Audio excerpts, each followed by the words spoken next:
Hey guys, how's it going? Let's start this off with me getting mauled by this guy.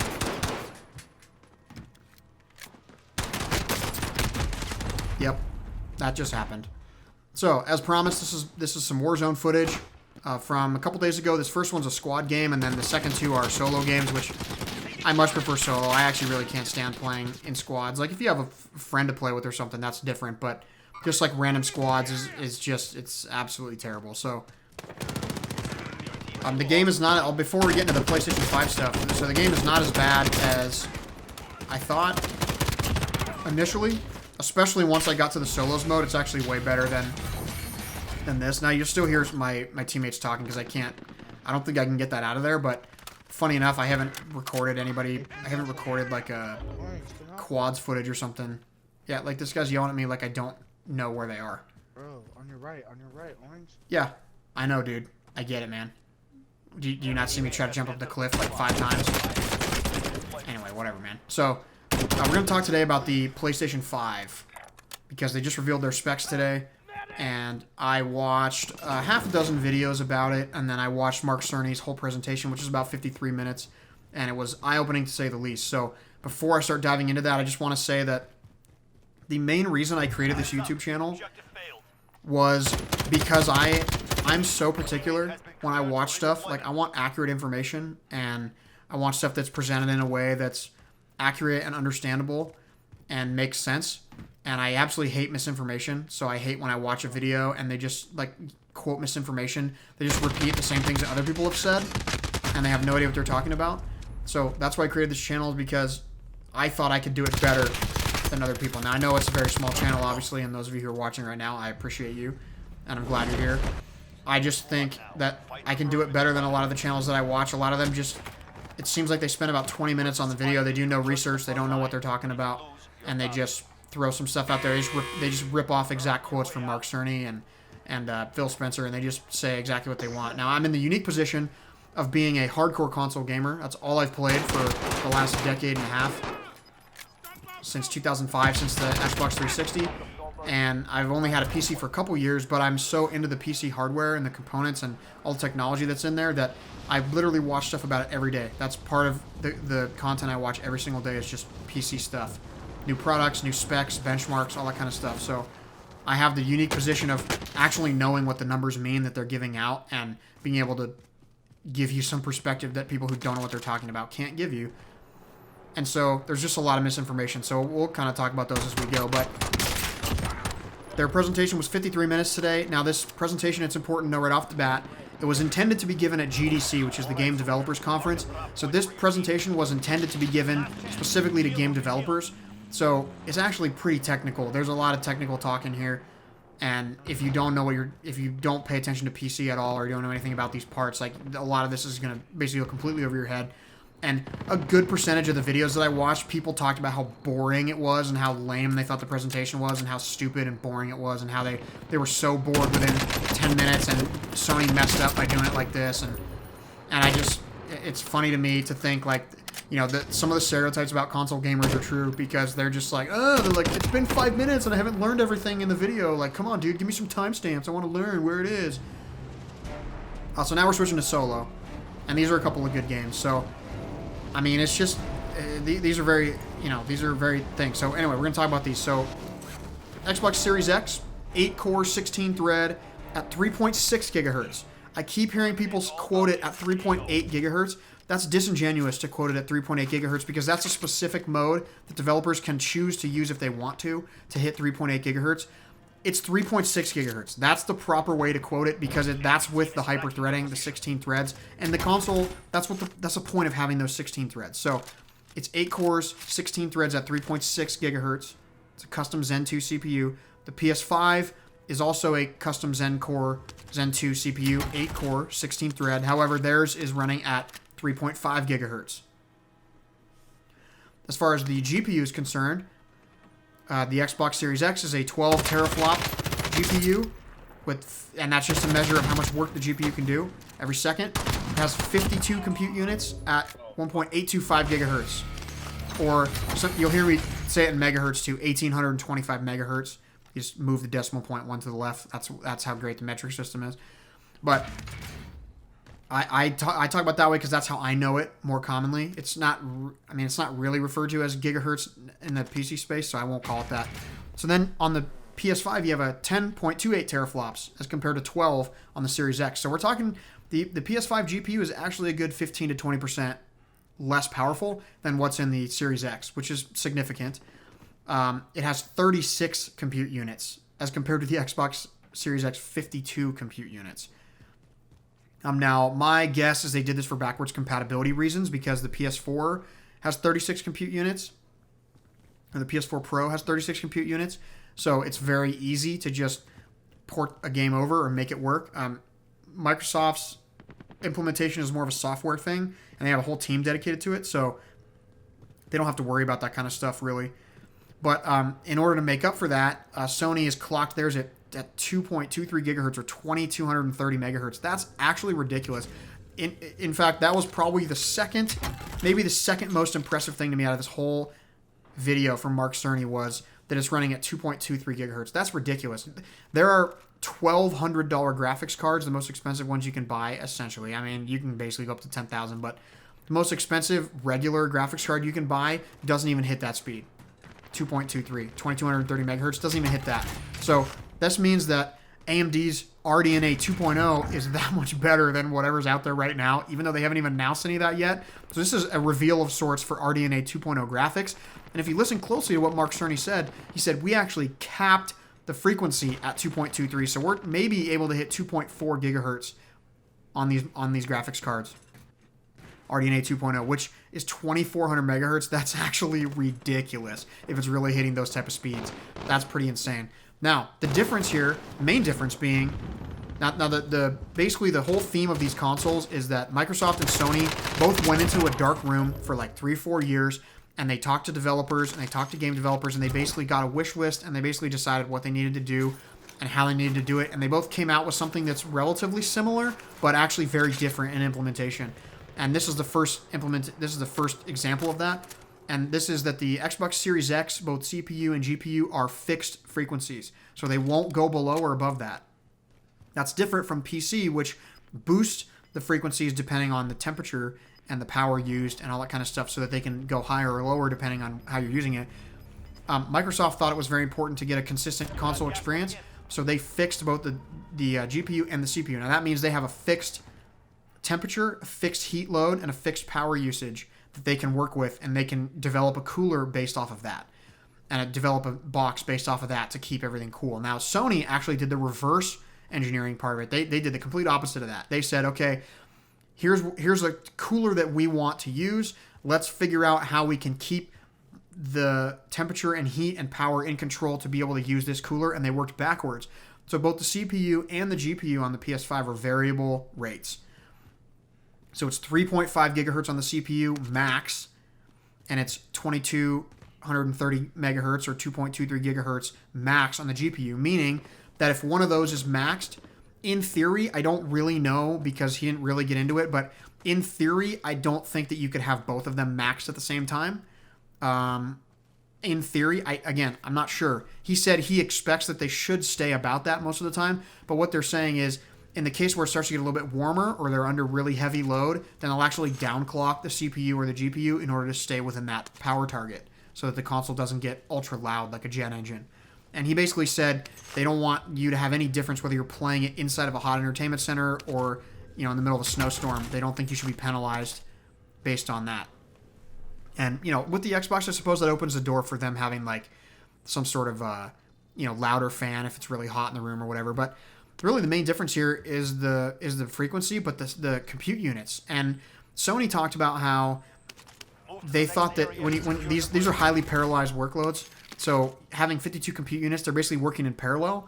And currently, at least with the previous architecture, which was called GCN from AMD, which is like the old consoles, there pretty much was a limit around 56 to 64 compute units. They really couldn't get any more performance than that. Even if they went to like 5,000 compute units, they'd basically see no increase in performance. That's because it's so highly parallelized that you can't actually make use of that with the programming and systems and computers that are out there right now. So Sony said because of that, they just decided to go with lesser units and just clock them higher, which that's perfectly valid, honestly. It really is. And if you could hit that frequency, why wouldn't you? I just think the Xbox just went for brute power on this one. So they're both based on the custom RDNA 2.0 architecture, which hasn't even been released yet for PC. We don't even know details on it on PC. So these are the first details we're actually getting of that. The die size is one giant die, one giant chip for Xbox Series X, 360 millimeters squared, which is pretty big. The die size for the PS5 is actually different because they have multiple dies on there, and they've gone pretty highly custom as far as like all the different stuff that they have in there, all the different I/O chips, and all that different stuff. So memory, it has 16 gigs of RAM, GDDR6, just like the Series X. The main difference here, though, is that I mentioned in my Xbox Series X video that they're using a mix of modules. So RAM modules come in 1 or 2 gigabyte chips, and Microsoft is actually using a mix of both. And what that gives them is a custom bus width, which is the actual width of the connection from the memory to the CPU of 320 bits, or 320-bit bus, which is pretty, that's pretty big, actually, and it's custom. No one else has that type of thing, and that's because they use a mix of 1 gigabyte and 2 gigabyte modules. So they actually have 10 modules surrounding it, which gives them more bandwidth. Now, the Sony is only a 256 gigabyte, or 256-bit bus, which is because you can tell based on the 256 that they're using 8 chips, which means all those chips are 2 gigabyte chips. So 8 chips at 2 gigabytes each gives you a smaller bus width, whereas 10 chips as a mix of 2 and 1 give you a wider 320-bit bus. So for memory bandwidth, you do get a more consistent, all across the board, 448 gigabytes per second out of the PS5, whereas the Series X is going to have 10 gigabytes of the memory at 560, which is faster by 25%. And then you're going to have 6 gigabytes that's 336 gigabytes, which is slower by 25%. So it kind of just depends on, I think they're pretty close. Honestly, I don't think it'll be too big of a difference between the two. Moving on to storage, the internal storage of, and basically they're going to be moving information in and out of memory so fast now that it might make a difference, but this is a pretty big jump over what we have now. So it should allow a pretty big performance bump. So next is the internal storage, 1 terabyte NVMe SSD on the Series X, and they have the expandable storage through the memory cards, basically, is what people are calling them, and that's what they are. They're an expansion card, and people are already complaining about the price of those, and I'll get into that in a second. But the data speeds of the Series X is 2.4 gigabytes per second, which is 2,400 megabytes per second. You'll probably hear me call it that more. And then they can do 4.8 gigabytes if that data is compressed. And they have some custom hardware on there, which is a decompression block, which all they do is decompress data, which, data compression allows them to fit a game that's 100 and something gigabytes on a Blu-ray disc. So there's a lot of different things to that. But the Sony's is 5.5 gigabytes compared to 2.4. So it's actually twice as fast.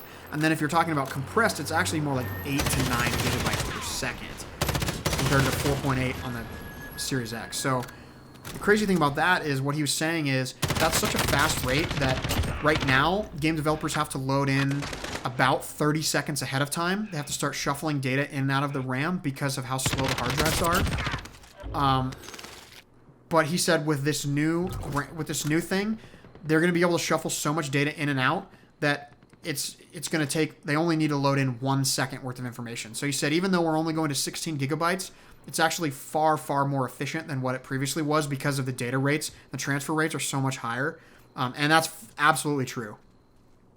The amount of speed we're going to see, and basically the usage of the RAM is going to be better, because before that meant a lot of the RAM was idle, it was just sort of sitting there with data that might need to be loaded in 25 seconds, whereas now it's only going to be maybe 1 to 2 seconds out at any one time. And if you can fit 8 or 9 gigabytes in a single second, it means you can fill the RAM completely in 2 seconds, and then empty it, fill it every 2 seconds, which is nuts. So you're not going to need that much RAM when you can transfer at that type of speed. So as compared to the Xbox, which again is 2.4 gigabytes, so it's half the speed, less than half the speed. That could be a significant down the road. I think right away, I don't think it's going to make any difference. The example I'll give is currently on PCs, you have the regular SSD, which is about 500 megabytes per second, and then you go to a NVMe SSD, which is about 2,500 megabytes per second. So it's 5 times faster. That's 500% faster. If you're talking about load times, the difference is negligible. Maybe 10%, maybe 20%, maybe. So you might get a 20% boost in load speeds by going from 500 to 2500. So I really don't think there's going to be any difference between 2.4 and 5.5 for at least a year or two, maybe 3 years, maybe like a full development cycle for games. Maybe like some of the PS4 or PS5 first-party titles, like maybe a Horizon Zero Dawn or a God of War might be able to fully use that just because they know that that's what they can use. But I don't think it's going to be too big of a difference between the two, personally. I could be wrong on that, but just knowing what I know about the speeds right now, I don't think it's going to be too huge of a difference. And that's mainly because the games can't use that right now. I mean, even the hard drives in the consoles, most games are developed for consoles, and there's no way they can use that type of speed. They were using 100 megabytes per second, so you're not going to get a 25 times increase in data speeds overnight in these games. And even if you did, you're not going to get a 55 times increase in data loading speeds just overnight. So it's not going to be an issue right now. It might be in the future. Now, Sony ends up with an 825 gigabyte SSD because they went custom with it. So they went custom with it so that they created a 12-channel setup, which is not typical in SSDs. So they ended up with sort of an odd number of module chips, which gets them to 825 gigabytes. They said they did a lot of studying and a lot of data study on how many games people play in a day, in a week, in a month, and they basically decided that this was an okay size. And obviously they want to put as much as they can in there, but they also have, as Mark Cerny said, they also have a responsibility to the console gamers to make it cost effective and not, drive the price super sky high. So it will be expandable though, using an NVMe SSD, just a traditional one you could just buy for your PC, which is different from what Xbox has, which is the 1 terabyte expansion card, which I know for a fact they'll go to 2 and they'll go to 4 later, but it's a 1 terabyte expansion card. Everybody's already freaking out from the Series X about how much it's going to cost because it's actually a proprietary card. I don't think it's going to be more than $150. It might be $125, but I can't imagine it being more than $150. Just for reference, because of Sony has 6 different priority levels that they've implemented into their SSD. Traditional NVMEs have 2. So basically, when you put an NVMe SSD into the PlayStation as an expansion storage, it's going to slow down that drive because of all the overhead, because it's going to have to take those 2 priorities and split up into 6 and basically enforce that speed penalty on it. So you can't just throw a 5.5 gigabyte per second drive in there. It has to be a 7 gigabyte per second drive in order to lose that 1.5 gigabytes per second of raw speed, just so that it can become even. So they're only going to validate certain drives. For those who are worried about the price of the expansion card on the Xbox, just know that the cheapest 1 terabyte full speed NVMe drives that you'd be able to put in the PlayStation, the cheapest ones right now are $225. So good luck with that. You can complain all you want about the expandable storage. It's not going to matter. It's not going to matter at all. It's going to be a plus for the Xbox over the PlayStation. So just like the Series X, PlayStation 5 is going to support external drives, so you'll still be able to use your external hard drives only for PlayStation 4 games and for storing the games for PS5, in which case before you play them, you have to transfer them to the solid-state drive inside the PlayStation. And the reason for that is because these games are going to be loading so fast. I mean, you're talking about 15, 20, 30 times the speed. There's no way the games are going to work off of an external hard drive. They're barring support for that. So you can still play your old games, which is another thing. It is backwards compatible with PS4 games. Currently, it's only the top 100 most played PS4 games, so it's not all of them, and you don't get any of the old stuff. With the Series X, you get basically all the Xbox One games. They said like 3,000 360 Xbox One and 360 games or something like that. Or maybe it was 3,000 Xbox One games. Anyway, you get a lot of 360 games and even a decent amount of Xbox original games. I personally don't think that should be a selling point because like those games look like crap, and it might be nostalgia, but I guess it's cool you can play them. Never mind, I take it back. And then it's going to have a 4K Blu-ray drive, 4K UHD Blu-ray drive, just like the Series X. So, like I said, basically the thing that stood out most to me was Sony and Microsoft both went into this dark room for 4 years and developed what they thought was the best version of the console. And they actually came up pretty close to each other with some differences, with some different implementations. I feel like Microsoft's is more of a power-heavy, like not power as in, look at, I'm trying to hit this guy, right? I love doing this kind of stuff. So Microsoft came out with theirs, which I think is more of a brute force thing to say, like, we really want to go all out with the power so that there's no chance this thing isn't stronger. And they're going to do it. That's what they created. And it's going to be good. And I think Sony had a similar approach, but theirs was hyper-focused on loading times. That's what they were hyper-focused on, was loading times. And Mark Cerny said his goal was 1 second boot times, no more loading screens, and then he wanted instant respawns when you die. So like a lot of single-player games, you die, and then it takes 8, 10, 20, 40 seconds for you to reload the game. He said he doesn't like that, wants to see that done away with. So they're trying their hardest to get this down to a level where they're really focused on loading screens. Now, the last thing to talk about, the wild card, is the 3D audio. And Sony spent a lot of time talking about this. And for good measure, they actually took a different compute unit from AMD, a single compute unit, and they retooled it to basically be a sound processing unit. They call it an SPU. And they were disappointed that the PlayStation 3 had such phenomenal sound. It had its own dedicated unit, but it was really hard to develop for. And then the PS4, they basically dropped that. And so they were really upset that they didn't have a good sound thing. So they decided to put in a sound processing unit in this one. So they have a dedicated chip to provide 3D audio. The best example they gave was currently if you're in a game, like rain is a sound. And although it can sound pretty good, what they want to do is they actually want to get to the point where each and every raindrop itself is simulated as it hits the ground to the front of you, to the side of you at your 3 o'clock, your 3:45, your 6 o'clock, your 12 o'clock. They want to be able to simulate all those different ones. So basically what this chip is capable of is, it's a retooled single compute unit. And they said the sound processor alone can process as much data as the entire CPU can on the original PlayStation 4, which is pretty sick. But this is just for dedicated audio.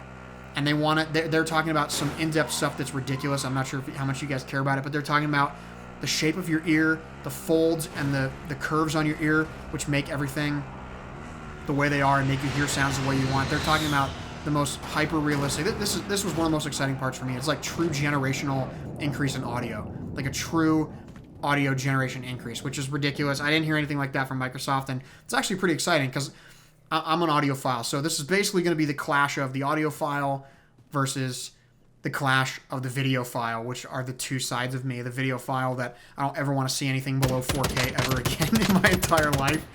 Every time I see something in 1080p, I just barf a little bit in my mouth because it's just so gross. And then same for audio. Like when I hear really crappy audio, it's very upsetting. I used to have a Dolby surround headset. There was a Turtle Beach. It had this little sound processing unit. There was this little like box that give me surround sound. It was the most accurate surround sound ever. And not only did I go to a pair of headphones that cost 2 or 3 times as much as what those Turtle Beach cost, I also have moved to Dolby Atmos, and they're not even close to what I was getting with that. And it's still disappointing me to this day, and it's been over a year. So just being able to hear sounds absolutely perfectly, exactly the way they intended for them to be heard, is really sick, and I'm just super thrilled to see what this next generation has. I think there's some advantages and disadvantages for both consoles, but they're both going to be beasts. I just think, unfortunately, Sony's is weaker, and to be honest, when I look at those specs, I think to myself, I'm not really sure how many games are going to be able to hit 4K 120 on that console, and it doesn't seem strong enough. Now there's going to be some audio offloaded to that SPU, and there's going to be a lot of different efficiency things, and it should be more efficient than the Xbox, I feel like, as far as data transferring and getting everything on screen and all that, but I still think that the console is going to struggle a little bit to hit a full 4K 120. And it's basically just an exact model of what this last generation was. PS4 Pro versus Xbox Series X or Xbox One X. One was way more powerful, and the other one was, good enough for casual people. So I'm just really excited. This is going to be a super exciting generation. I'm way more excited now than I have been. And as I've said every time I've done one of these videos, every time I hear more stuff about it, it gets me more and more excited. And now I really actually kind of want the PS5 just so I can experience that kind of stuff. So anyway, you guys let me know what you think. I've been an Xbox guy in my life for most of my life, but the PlayStation looks promising. It just, on paper, it does look weaker, and I think in general it is going to be weaker. I really think it is. But for now, that's all I have to say about it, I guess. I could talk about this for another 45 minutes, but I don't think you guys would want to listen to that. I don't even want to listen to my own voice for another 45 minutes. So you guys take it easy. Thanks for checking this one out, and see you again next time. I still have a bunch of good Blackout videos coming, a bunch of really solid wins, some of my best games I've ever played, so just stick around for those and check back soon. See you guys.